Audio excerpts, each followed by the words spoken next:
Good afternoon, Scott Redler, T3 Lab. I'm going to give you an update on Apple. Over the past few weeks, I've been trying to do some Apple tactic type of videos because a lot of people have had concern ever since the technical damage has been adding up as we've been in this corrective process. I know as an investor, if you've been in Apple for the past decade or the last few years, you've been doing very well. You might not be that worried. You might be a little concerned because a lot of people are saying, the better days are behind it. But as a trader, taking an active role in Apple, I'm going to give you more of an intermediate take.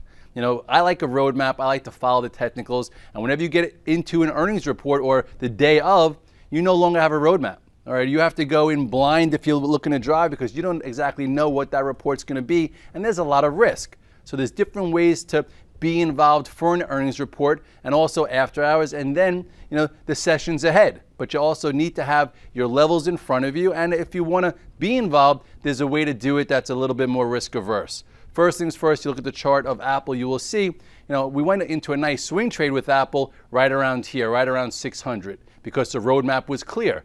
First things first, this was last quarter when it gapped down. After that gap down, it wasn't risky if you bought versus this 3-day support. And then once it went into the gap and went pretty quickly and held, this was your new roadmap, the 8-day and 21-day moving average. And if you recall, right around here is where the trade changed, the roadmap changed. This trend changed. So you had a high level stop if you were a swing trader, or if you were an active trader, it turned into a two-way trade. And that's what we talked about. And then it's down about 80 or 70, 80 points since, with a lot of trades along the way. Hit the 50-day, had a 3-day bounce, you could have played it long, and then some guys looking to short could have shorted at the 21-day.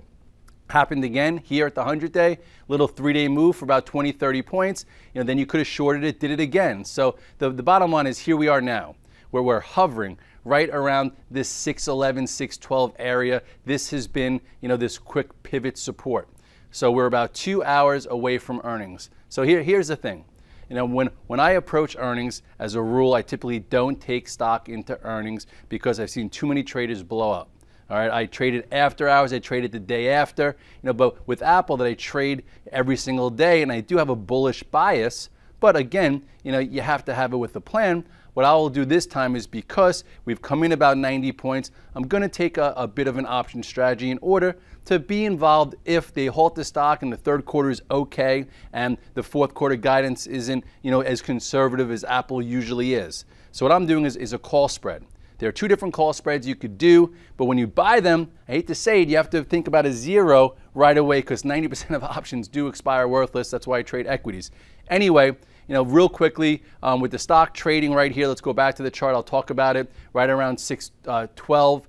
You could buy the 620 calls, which are right around here. I do believe, they're somewhere around $12, don't quote me, and sell the 630s for about, I think they're about $7 or $8, and your cost will cost you $4. So your cost will be about $4. And your upside is probably $4 is your net debit, so to speak, and you could probably make $5 or $6. So it's like a 1-to-1 if you wanted to be in there.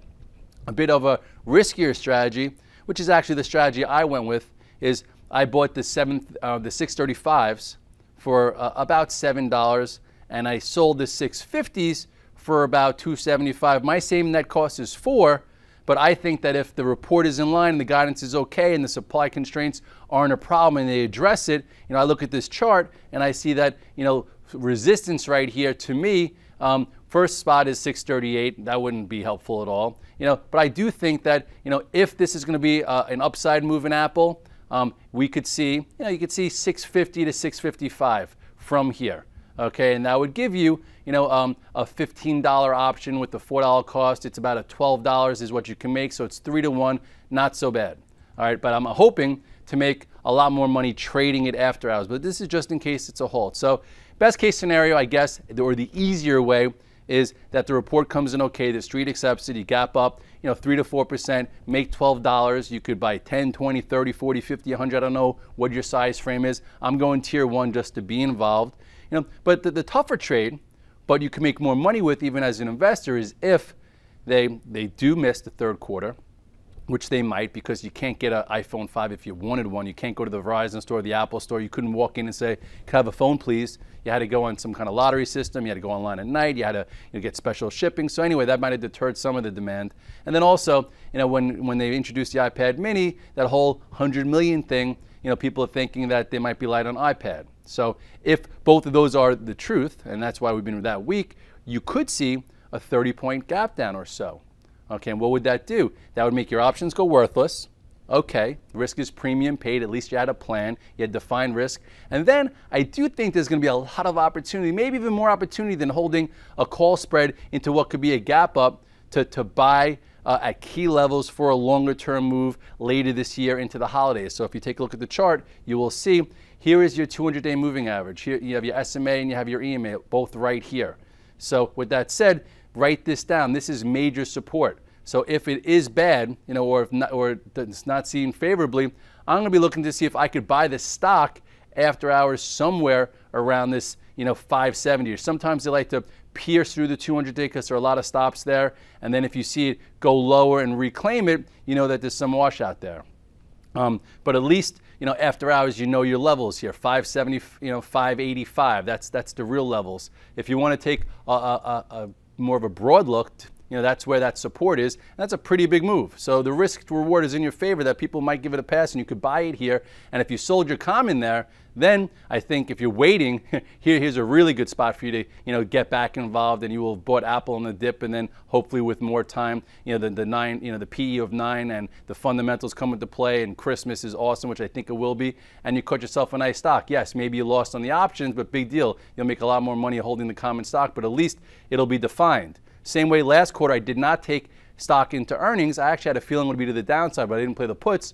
And on this day, you could have been long with your defined stop. So at some point tomorrow, we'll figure out if there's a pivot low to trade against, to be long against, or it might take a few days of downside and then figure it out, because look what happened, which I think is different. You look at Google, Google had this, the earnings played to the downside, but it was all the way up here. So it was pricing in a good report. It wasn't all the way down here like the last time, but, it's taking some time and it's basing out. Granted on Google, you could get a move down to here for your swing trade, but let's not get into Google. The bottom line is you didn't have to do it on the first day. You could wait a little bit. So the same thing with Apple.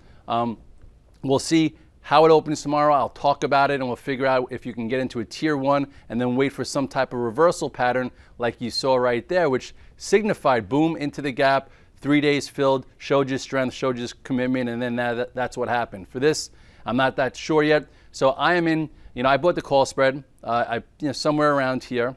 We'll see where it is at the close. If it closes right around here, I'm probably not going to add to it. If it does trade off into the end of the day, then maybe I'll add a little bit more. I'm only doing what I'm willing to throw away, because this is just a calculated bet, to say, because you're going into earnings, and then there's your resistance. You have about 634, 638, and then right here, this high here is about 652. So you have both call spreads. One's a little bit more conservative than the other.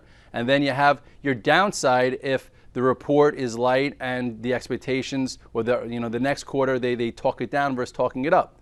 So I do think it's worth a trade into earnings, but I think you do it light. And then if it's disappointing, we'll be talking about it tomorrow, and we'll figure out a plan, and hopefully it's not a disaster, because if it's a disaster, unfortunately there are a lot of people in America that own Apple that just close their eyes. They don't actively manage it. They didn't do some kind of collar, they didn't have some kind of in-the-money calls, and then that'll negatively affect the market, which then could bring technology through the 200-day to the downside, and perhaps get the S&P to that 1370, 1380 level we talked about yesterday, on Bloomberg. So with that said, just listen in, have your levels in front of you for the conference call if you traded after hours. I do think if third quarter is in line and the guidance isn't too conservative, you could see 3 to 4% to the upside. If it's below consensus this quarter and then they talk it down, we could be going in, rolling up our sleeves and trying to figure out a pivot low, and perhaps even more of a money-making opportunity, in tomorrow morning's trade or early next week.